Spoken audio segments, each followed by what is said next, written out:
Dear student, welcome to tech study online portal everything for technical student. यदि आप किसी भी टेक्निकल एग्जाम सेमेस्टर एग्जाम की तैयारी कर रहे हैं तो आप हमारे चैनल को सब्सक्राइब कर लीजिए, जिससे कि आपकी तैयारी और अच्छे से हो सके। आज का जो वीडियो है हमारा वो आपके टेक्निकल थ्योरी से संबंधित चैप्टर डीसी जनरेटर है, जिसमें हम पार्ट 1 और पार्ट 2 में काफ़ी महत्वपूर्ण क्वेश्चन को डिस्कस कर चुके हैं। आज का जो वीडियो है डीसी जनरेटर के पार्ट 3 से संबंधित है, जिसमें कुछ और महत्वपूर्ण क्वेश्चन को डिस्कस किया जाएगा जो कि आपके पेपर की दृष्टि से इम्पॉर्टेंट है। तो आइए शुरू किया जाए। फर्स्ट क्वेश्चन देखिए क्या कह रहा है। फर्स्ट क्वेश्चन कह रहा है कि डुप्लेक्स और सिंप्लेक्स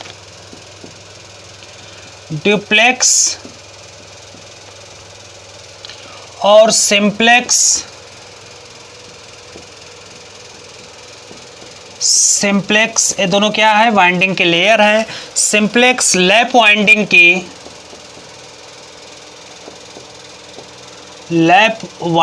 की डुप्लेक्स और सिंप्लेक्स लैप वाइंडिंग की कम्यूटेटर पिच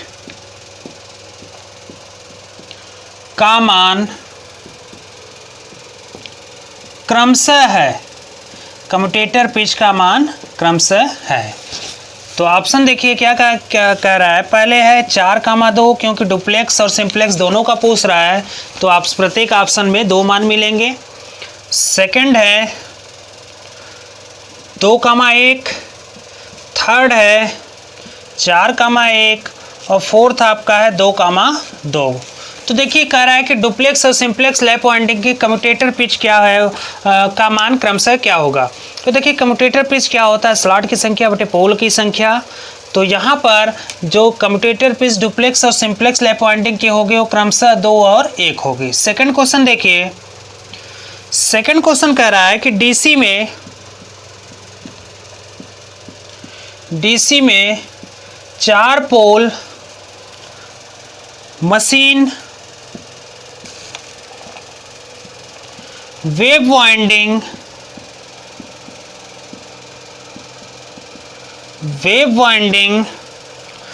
का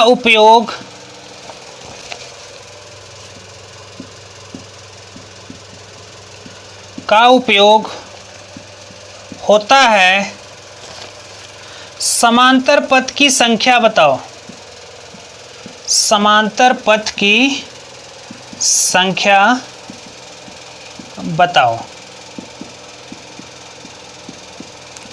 तो देखिए ऑप्शन क्या क्या दिया है। फर्स्ट ऑप्शन दिया 1, सेकंड ऑप्शन है 2, थर्ड ऑप्शन है 4 और लास्ट ऑप्शन है 8 के बराबर। तो क्या रहा है कि डीसी में 4 पोल मशीन वेव वाइंडिंग का उपयोग होता है। समांतर पथ की संख्या बताइए।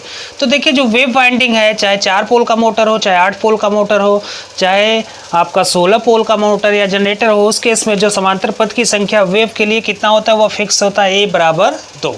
ठीक है, यह पोलों की संख्या पर निर्भर नहीं करेगा। वेव वाइंडिंग के केस में चाहे जितने पोल का जनरेटर या मोटर हो, उस स्थिति में जो समांतर पोल की संख्या होगी वो 2 के बराबर होगी। लेकिन लैप के लिए अलग है। लैप में क्या होता है कि जितने पोल का मोटर होगा उतने समांतर पथ होंगे, तो उसका मान अलग आएगा। लेकिन वेव वाइंडिंग के लिए चाहे जितने पोल का जनरेटर मोटर हो हमारा, उस स्थिति में जो समांतर पथ की संख्या होगी वह 2 के बराबर होगी। थर्ड क्वेश्चन देखिए, कह रहा है कि डीसी जनरेटर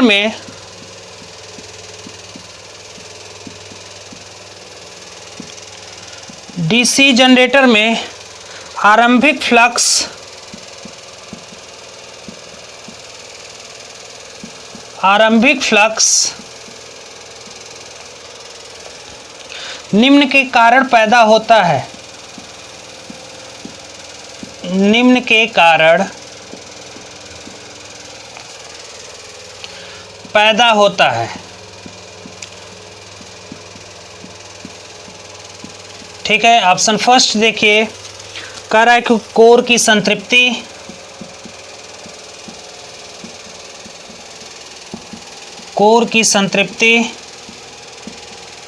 बी ऑप्शन देखिए, कह रहा है अवशेष चुंबकत्व।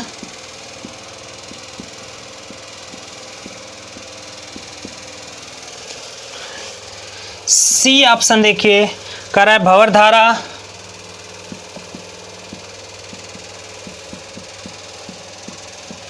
और डी ऑप्शन है सेथिल धारा। ठीक है, पूछ रहा है कि डीसी जनरेटर में जो आरंभिक फ्लक्स होता है, प्रारंभिक फ्लक्स जो होता है निम्न के कारण होता है: कोर की संतृप्ति और शेष चुंबकत्व, भंवर धारा या शैथिल्य क्षति। तो जो किसी भी डीसी जनरेटर में या डीसी भी मोटर में जो आरंभिक फ्लक्स उत्पन्न होता है वह अवशिष्ट चुंबकत्व या रेजिडुअल मैग्नीज्म के कारण होता है। तो ऑप्शन बी इसका सही आंसर होगा। तो इसका स्क्रीनशॉट ले लीजिए, फिर महत्वपूर्ण कुछ और क्वेश्चन आपको कराया जाए जो डीसी जनरेटर से संबंधित हैं।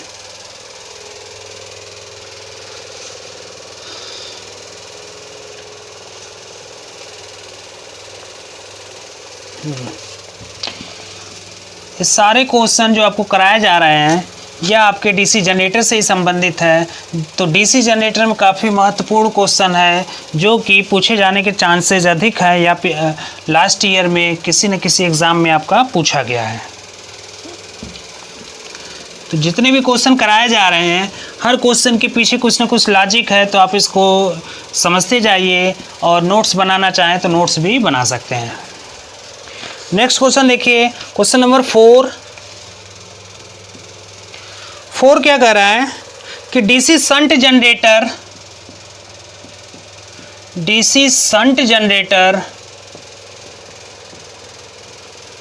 का अनुप्रयोग है,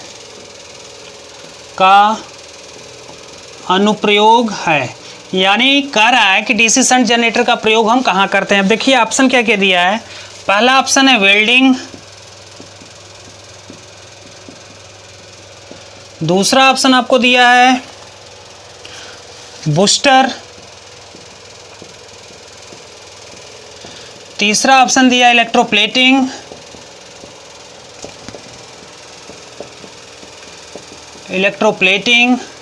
और जो लास्ट ऑप्शन आपको दिया है इलेक्ट्रिक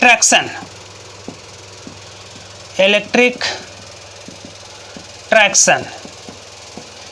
ठीक है, तो देखिए डीसी शंट जनरेटर जो होता है यह क्या करेगा कि एक स्थिर वोल्टेज हमें देता है, तो उस स्थिति में स्थिर वोल्टेज की स्थिति में जो प्रयोग करेंगे हम इलेक्ट्रोप्लेटिंग के लिए डीसी शंट जनरेटर का उपयोग किया जाएगा।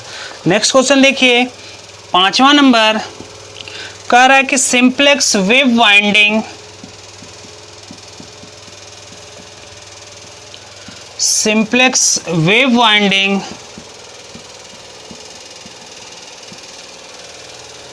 में समांतर पथ की संख्या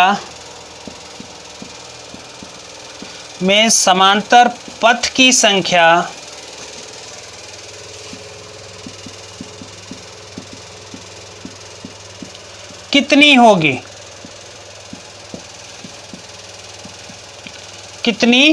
ऑप्शन देखिए 6, 4, 2 और लास्ट है 1। तो कह रहा है सिंप्लेक्स वेव वाइंडिंग में समांतर पथ की संख्या कितनी होगी। तो सिंप्लेक्स वेव वाइंडिंग में जो समांतर पथ की संख्या होगी वह आपका 2 के बराबर होगी। अगर यह डुप्लेक्स वेव वाइंडिंग होता तो यहाँ पे देखिए संभवतः यह क्या होगा, आपका ऑप्शन सी और ऑप्शन डी में आपको कंफ्यूजन होगा कि कौन सा सिंप्लेक्स वेव वाइंडिंग में समांतर पथ की संख्या कितनी होगी। तो आपको कुछ किताबों में मिलेगा कि 2 होती है और कुछ किताबों में मिलेगा कि 1 होती है। तो जो सिंप्लेक्स वेव वाइंडिंग में समांतर पथों की संख्या होती है वह आपका 2 के बराबर होता है। नेक्स्ट क्वेश्चन देखिए, कह रहा है कि वेल्डिंग जनरेटर सेट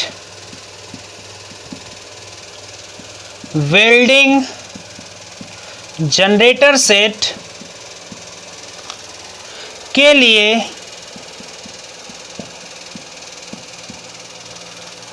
किस प्रकार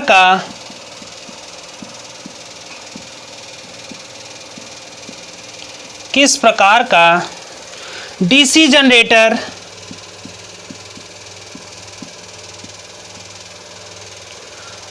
उपयोग किया जाता है।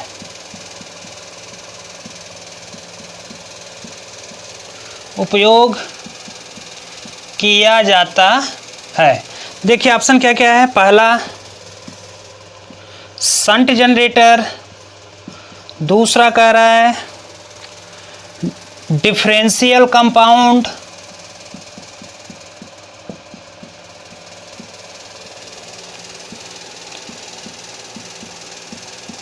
तीसरा कह रहा है क्यूमुलेटिव कंपाउंड,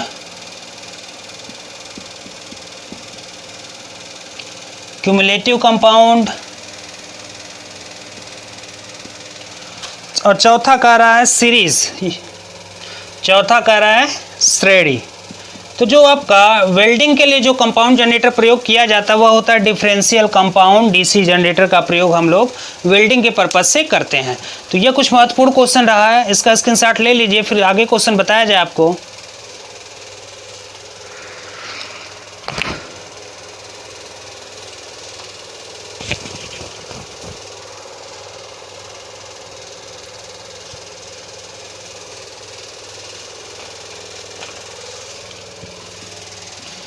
जितने भी क्वेश्चन हैं सब देखिए इंपॉर्टेंट और ट्रिकी क्वेश्चन आपको बताया जा रहा है, जिसके चांसेज अधिक है आने के। तो इसमें क्या करिए कि आपको जो चीज़ें पता है उसको रहने दीजिए, लेकिन जो चीज़ें आपको नहीं लगे उसका नोट्स आप बनाते जाएं। तो रिवीजन के समय बस आपको वही चीज़ पढ़ना होगा जो आपको नहीं आता। देखिए क्वेश्चन नंबर 7, क्वेश्चन नंबर 7 कह रहा है कि एक 6 पोल डीसी जनरेटर में, क्वेश्चन नंबर 7 कह रहा है, अच्छा क्वेश्चन है, एक 6 पोल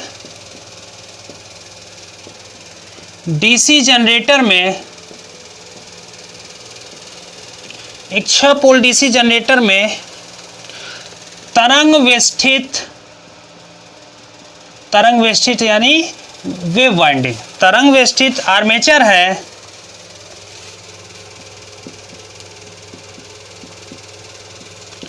आर्मेचर है, यदि लैप के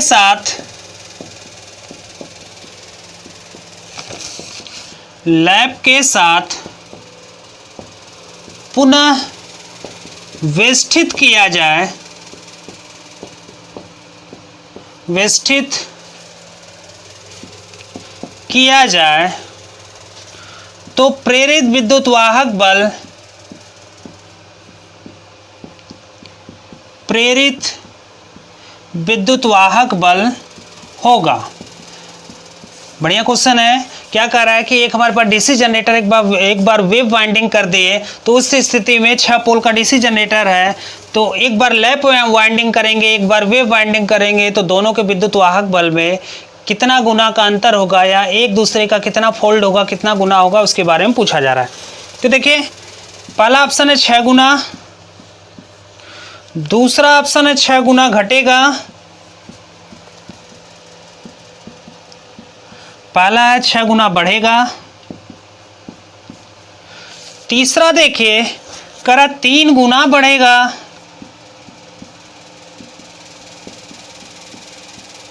और चौथा देखिए करा 3 गुना घटेगा, 3 गुना घटेगा।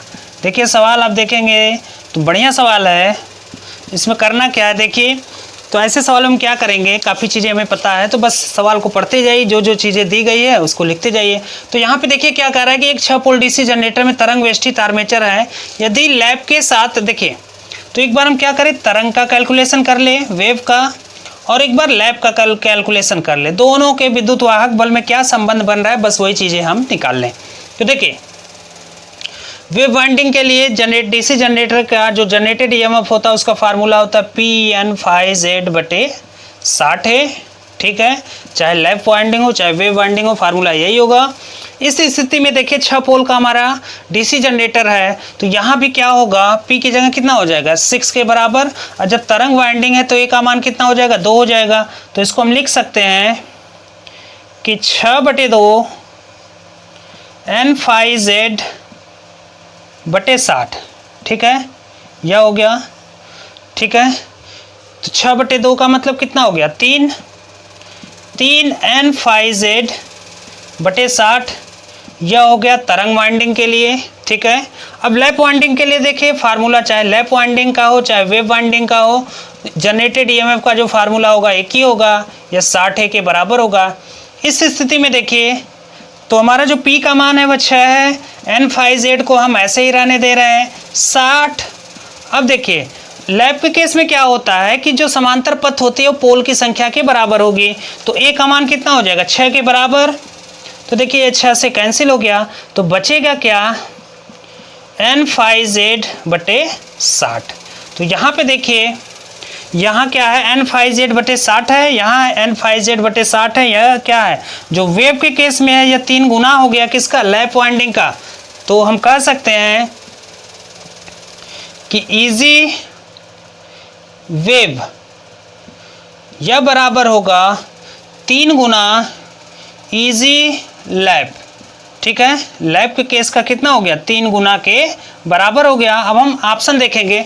देखिए इतना मान हम आसानी से निकाल लेते हैं, लेकिन ऑप्शन के समय हमें थोड़ा सा कंफ्यूजन होता है कि 3 गुना बढ़ेगा या 3 गुना घटेगा। तो इसके लिए हम सवाल को अच्छे से पढ़ लें। सवाल क्या कह रहा है कि एक 6 पोल डीसी जनरेटर में तरंग वेष्टित आर्मेचर है। तरंग वेष्टित आर्मेचर यानी पहले की स्थिति यह हो गई। ठीक है, पहले क्या है, पहले वेव वाइंडिंग किए थे, तो वेव वाइंडिंग के लिए कैलकुलेशन करने पर यह मान आ गया 3n5z/60।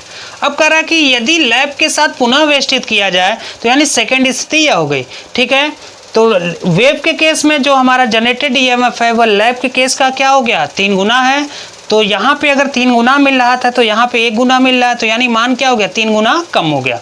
तो यहाँ पे देखिए जो आंसर आएगा वह क्या होगा 3 गुना घटेगा। ठीक है, कंफ्यूजन हमें कंफ्यूज नहीं होना है कि 3 गुना बढ़ेगा या 3 गुना घटेगा। तो यहाँ पे देखिए कि किसके मान को पूछ रहा है, पहले वेव वाइंडिंग किया था तो वेव वाइंडिंग का कैलकुलेशन करके हम लोग निकाल लिए कि 3 गुना बढ़ गया। अब लैप वाइंडिंग के केस में क्या है 1 गुना ही आया, तो जो हमारी पहली स्थिति थी वह अधिक थी और जो बाद की स्थिति है वह कम है, तो यानी घटेगा। कितना घटेगा 3 गुना घट जाएगा। अच्छा क्वेश्चन स्क्रीनशॉट ले लीजिए। कुछ और क्वेश्चन आपको कराया जाए डीसी जनरेटर का।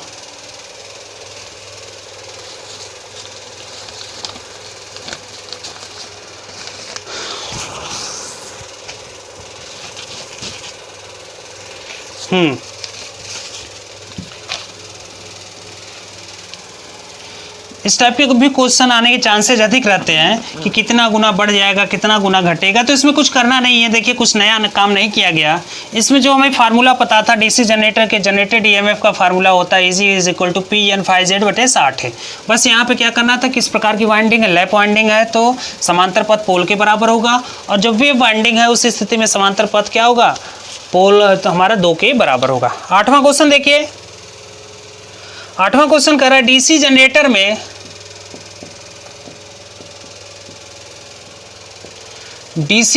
में इंटरपोल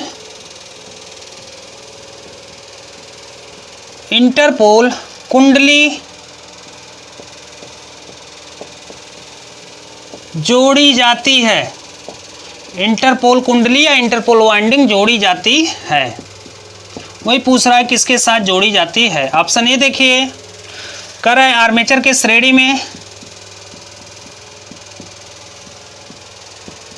आर्मेचर के श्रेणी में। ऑप्शन बी देखिए, कह रहा है आर्मेचर के समांतर में।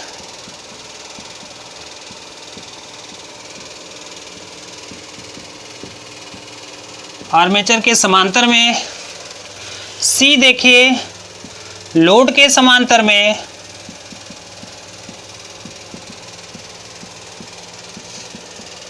और चौथा पूछ रहा है भार के श्रेणी में, भार के श्रेणी में। ठीक है, तो देखिए जो डीसी जनरेटर में इंटरपोल होता है वो आर्मेचर के श्रेणी क्रम में जोड़ा जाता है। Most important question. 9वां क्वेश्चन देखिए, कह रहा है फ्लेमिंग के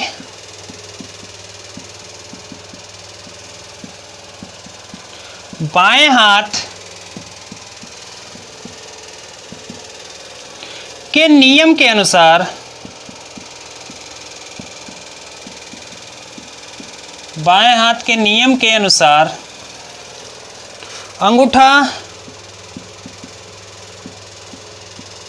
कामा तर्जनी और मध्य अंगुली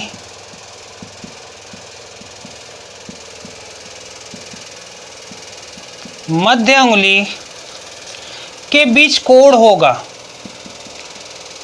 के बीच कोण होगा।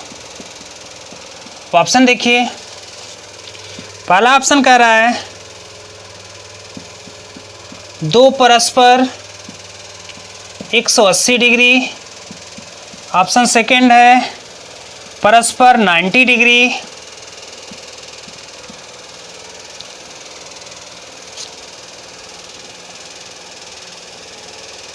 190 डिग्री। सी देखिए कह रहा है 40 डिग्री। और डी आपका कह रहा है कि परस्पर 90 डिग्री। परस्पर 90 डिग्री या उसी को हम लोग क्या कह सकते हैं, समकोण भी कह सकते हैं। तो देखिए फ्लेमिंग के बाएं हाथ या दाएं हाथ के नियम के अनुसार जो हमारा क्या होता है कि अंगूठा, मध्य अंगुली और तर्जनी अंगुली आपस में समकोण पर स्थित होते हैं। यह स्थिति होती है दाएं हाथ के स्थिति में, दाएं हाथ फ्लेमिंग के दाएं हाथ के नियम के अनुसार यह स्थिति होती है। यहाँ इसको आप ध्यान से देखेंगे तो प्रत्येक अंगुली एक दूसरे के समकोण पर स्थित है, तो क्या होगा, परस्पर 90 डिग्री के बराबर होगा। यह भी इंपॉर्टेंट क्वेश्चन है, तो इसका स्क्रीनशॉट ले लीजिए। फिर लास्ट में एक अच्छा सा न्यूमेरिकल आपको कराया जाए जो कि डीसी जनरेटर से ही संबंधित है।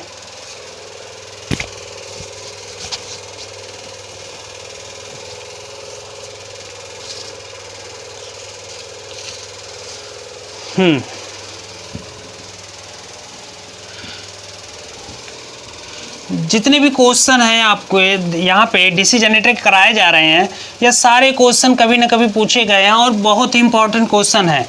इसको देखेंगे तो बेसिक से संबंधित काफ़ी क्वेश्चन किया गया है और बेसिक से ही क्वेश्चन आने के चांसेस अधिक होते हैं। तो देखिए लास्ट क्वेश्चन देखिए, 10वां क्वेश्चन कह रहा है कि एक चार पोल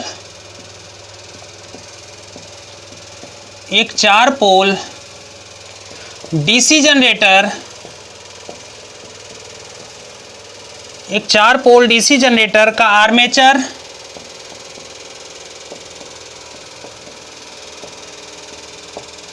प्रथम, लैप, कुंडली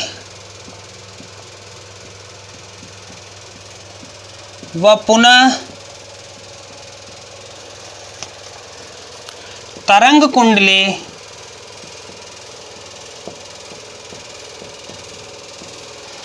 कुंडली किया जाता है।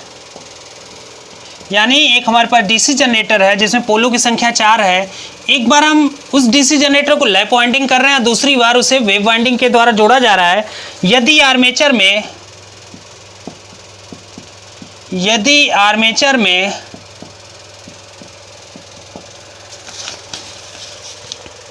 660 चालक, 980 आरपीएम पर चलते हुए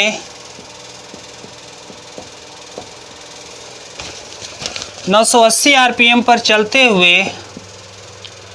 480 वोल्ट पैदा करे तो प्रत्येक दशा में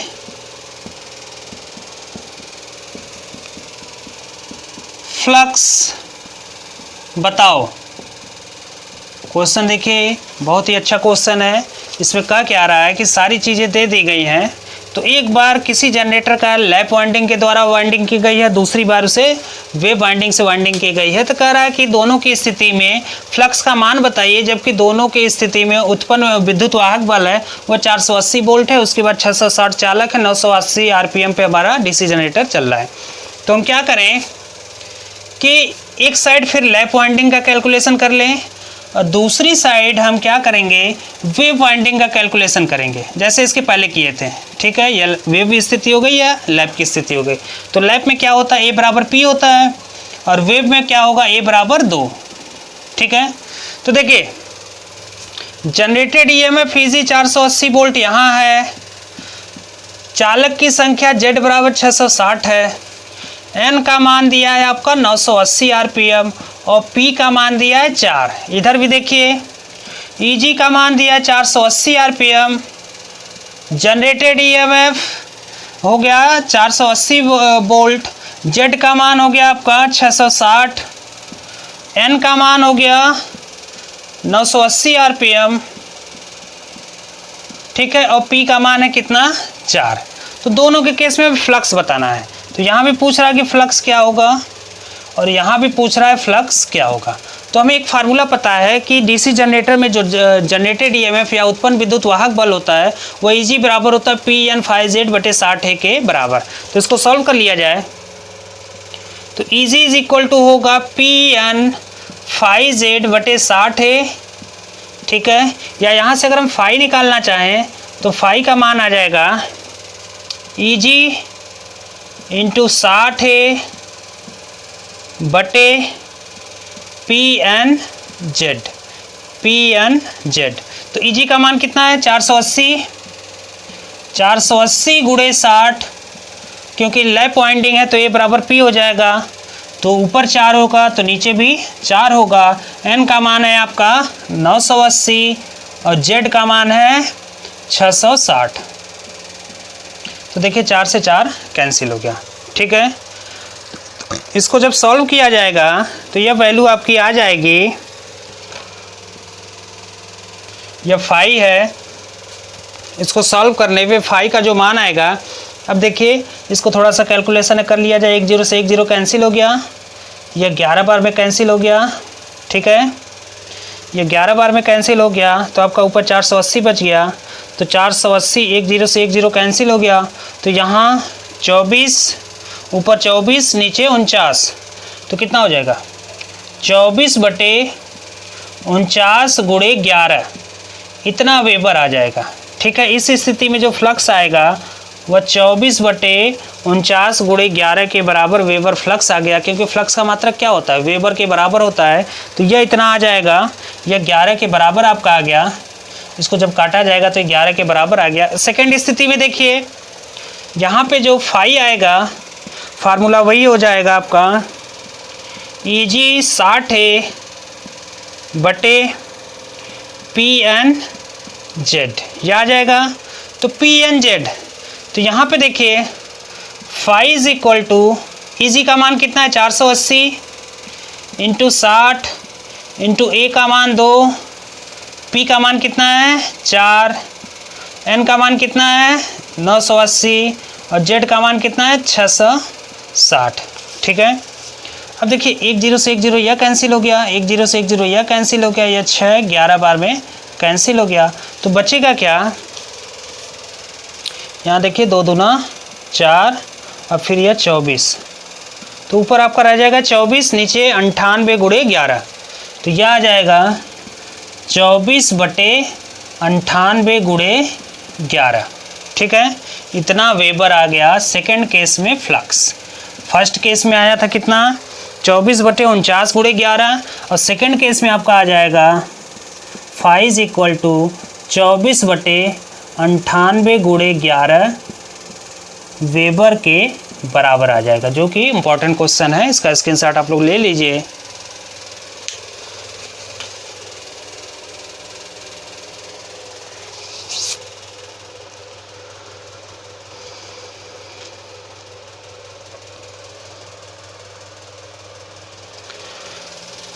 तो यह एक अपने आप में बहुत ही महत्वपूर्ण न्यूमेरिकल कराया गया लास्ट में, जो कि डीसी जनरेटर से संबंधित था। सारी चीज़ें वही थी, बस एक बार क्या किया गया कि लैप वाइंडिंग से वाइंडिंग कर दी गई। एक बार फील्ड वाइंडिंग को लैप वाइंडिंग किया गया, दूसरी बार उसे वेव वाइंडिंग से वाइंडिंग किया गया। दोनों की स्थिति में फ्लक्स का मान पूछ रहा था। तो आज का वीडियो यहीं समाप्त करते हैं। उम्मीद है कि आपको वीडियो पसंद आई होगी। हमारे वीडियो को लाइक करें, हमारे चैनल को सब्सक्राइब करें और शेयर करना ना भूलें।